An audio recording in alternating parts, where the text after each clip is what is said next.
नमस्ते, जय हिंद। मैं हूं ऋषि सिंह और आप देख रहे हैं हमारा खास शो विस्तार से। आज हम बात करेंगे एक ऐसे विषय पर जो न सिर्फ हमारे पड़ोसी देशों की राजनीति को बदल रहा है, बल्कि सीधे भारत की सुरक्षा और भू राजनीति को भी प्रभावित कर रहा है। क्या आपने सुना है?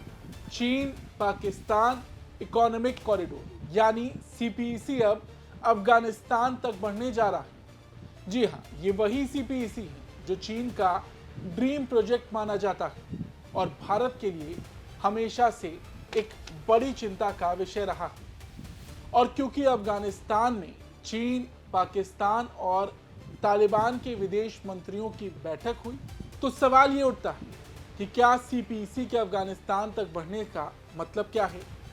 इसका भारत की सुरक्षा और क्षेत्रीय संतुलन पर क्या असर पड़ेगा? और क्या ये तीनों देशों के बीच नई रणनीतिक गठजोड़ की शुरुआत?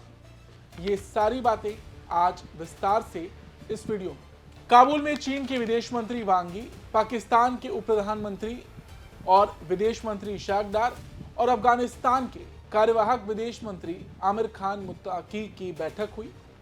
ये बैठक काबुल में हुई और इसमें राजनीतिक, आर्थिक और सुरक्षा मामलों पर बात हुई। तीनों देशों ने मिलकर तय किया कि सीपीईसी को अफगानिस्तान तक बढ़ाया जाएगा। साथ ही कई और क्षेत्रों जैसे व्यापार, स्वास्थ्य, इन सब को लेकर भी बात हुई। सीमा पर जिस तरीके की माहौल है उसको शांत करने पर भी बात हुई, खासकर पाकिस्तान और अफगानिस्तान के बीच। ये जो बैठक हुई उसमें पाकिस्तान के विदेश मंत्रालय ने एक बयान में कहा कि तीनों पक्ष आतंकवाद के खिलाफ संयुक्त प्रयासों को मजबूत करने के लिए प्रतिबद्ध हैं। साथ ही बयान में कहा गया कि व्यापार, क्षेत्रीय विकास, स्वास्थ्य, शिक्षा, संस्कृति और ड्रग्स तस्करी से निपटने के साथ साथ सीपीईसी का अफगानिस्तान तक विस्तार करने में तीनों देशों ने अपनी प्रतिबद्धता जताई। आपको बता दें, साल 2021 में तालिबान के सत्ता में आने के बाद से ये चीनी विदेश मंत्री की पहली अफगानिस्तान की यात्रा है, जबकि अप्रैल के बाद से इशाक डार की काबुल की ये तीसरी यात्रा है। रिपोर्ट्स के मुताबिक चीन ने पाकिस्तान और अफगानिस्तान के बीच तनाव कम करने में भूमिका निभाई है। कुछ रिपोर्ट्स के मुताबिक पाकिस्तान ने यह दावा किया कि अफगानिस्तान में ऑपरेट आतंकवादी संगठनों ने उनके देश में हमले बढ़ा दिए हैं।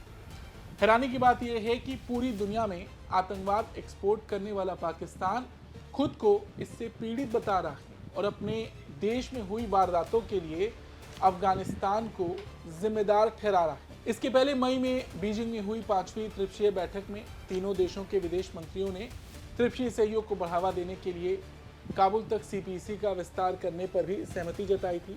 यहाँ 3 देश मतलब अफगानिस्तान, चीन और पाकिस्तान। रही बात भारत की, तो भारत सीपीईसी का मुख्य विरोधी रहा है। क्यों है, इस बात को भी हम जानेंगे, लेकिन ये बात समझनी होगी कि पाकिस्तान, चीन मिलकर अब अफगानिस्तान को भी घेरने में लग गए। अब कई सवाल हैं। भारत के लिए ये बड़ी चिंता का विषय है। हम सभी पहलुओं पर बात करेंगे, लेकिन सीपीईसी जो चीन का ड्रीम प्रोजेक्ट माना जाता है, पहले वो जान लेते हैं। देखिए, चीन पाकिस्तान इकोनॉमिक कॉरिडोर दरअसल एक बड़ी सड़क और रेल परियोजना है जो चीन के शिंजियांग इलाके को पाकिस्तान के ग्वादर पोर्ट से जोड़ती है। इसकी लंबाई करीब 2442 किलोमीटर है। इस प्रोजेक्ट की शुरुआत 2015 में हुई थी और इसे चीनी राष्ट्रपति शी जिनपिंग का ड्रीम प्रोजेक्ट कहा जाता है। अब तक चीन ने इस पर अरबों डॉलर खर्च कर दिए हैं। ग्वादर पोर्ट को चीन ने पूरी तरह से अपने हिसाब से बना लिया है और उसमें निवेश भी झोंक दिया है। इसका मकसद साफ है, तेल और गैस लाने का रास्ता छोटा और सस्ता बनाना। अब बात आती है कि भारत सीपीईसी का विरोध क्यों करता है।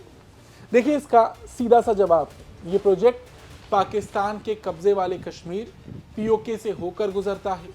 मतलब चीन और पाकिस्तान भारत की जमीन से बिना इजाजत एक प्रोजेक्ट चला रहे हैं और अब वो उसमें अफगानिस्तान को भी जोड़ने की तैयारी में लग गए हैं। और यही वजह है कि भारत की चिंता बढ़ती जा रही है। इस बैठक से ठीक पहले चीन के विदेश मंत्री वांग यी नई दिल्ली में थे। उन्होंने भारत के एनएसए अजीत डोभाल और विदेश मंत्री एस जयशंकर से मुलाकात की। इस मुलाकात में बात हुई सीमा पर शांति कैसे बहाल हो, व्यापार और सहयोग कैसे बढ़े। दोनों देशों ने सीमा को लेकर नए समझौते पर भी सहमति जताई, यानी सीमा पर शांति और बातचीत बढ़ाने की बात की, लेकिन जैसे ही वांग यी दिल्ली से निकले सीधे काबुल पहुंचे और सीपीईसी को अफगानिस्तान तक बढ़ाने की डील फाइनल हुई। अब सवाल ये उठता है कि क्या चीन भारत के साथ दोस्ती का दिखावा कर रहा है और असल में पीछे से साजिश रच रहा है। आप देख सकते हैं किस तरीके से चीन अपने रास्ते खोलते जा रहा है। वहीं दूसरी ओर चीन का यह भी कहना है कि वो भारत के साथ रिश्ते सुधारना चाहता है। वांग यी ने पीएम मोदी को शी जिनपिंग की ओर से शुभकामनाएं भी दी। उन्होंने कहा कि भारत और चीन को साझेदार बनकर आगे बढ़ना चाहिए, ना कि प्रतिद्वंदी। लेकिन जिस तरह का चीन का इतिहास रहा है, भारत चीन पर भरोसा तो नहीं कर सकता, लेकिन व्यापार जारी करने में थोड़ी ढिलाई जरूर कर सकता है। रही बात अफगानिस्तान की, तो चीन अफगानिस्तान में भी धीरे धीरे अपना जाल बनाते जा रहा है। देखिए, सीपीईसी को अफगानिस्तान तक बढ़ाने का मतलब सिर्फ इंफ्रा नहीं, इसका मतलब है वहां चीन की गहरी घुसपैठ।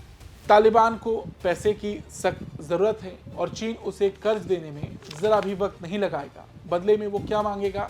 सुरक्षा, स्थायी मौजूदगी और शायद खनिज संसाधन तक सीधी पहुंच। यानी अफगानिस्तान में भी चीन वही रणनीति अपना रहा है जो उसने अफ्रीका, पाकिस्तान और श्रीलंका जैसे देशों में अपनाई, कि पहले निवेश करो, फिर कर्ज में फंसाओ और फिर पूरा कंट्रोल करो। अब दूसरी ओर अगर पाकिस्तान की बात करें, तो पाकिस्तान में सीपीईसी की बुरी हालत इसलिए है क्योंकि उसके रास्ते में बलूचिस्तान आता है। वहां के स्थानीय लोग कहते हैं कि उनके संसाधन को चीन और पाकिस्तान लूट रहे हैं, इसलिए वहां सीपीईसी प्रोजेक्ट का जोरदार विरोध हो रहा है। बलूच अलगाववादी संगठन कई बार सीपीईसी के इंजीनियर्स पर हमले कर चुके हैं। कई बार चीनी नागरिक भी इस हमले में मारे गए और इसलिए ये प्रोजेक्ट इतना कठिनाइयों का सामना कर रहा है। फिलहाल सीपीईसी की पाकिस्तान में हालत खराब है क्योंकि वहां की सरकार और सेना मिलकर भी बलूचिस्तान वाले इलाके में कुछ नहीं कर पा रही। फिलहाल इस वीडियो में इतना ही। आपकी जो भी राय है कमेंट बॉक्स में जरूर दें। धन्यवाद।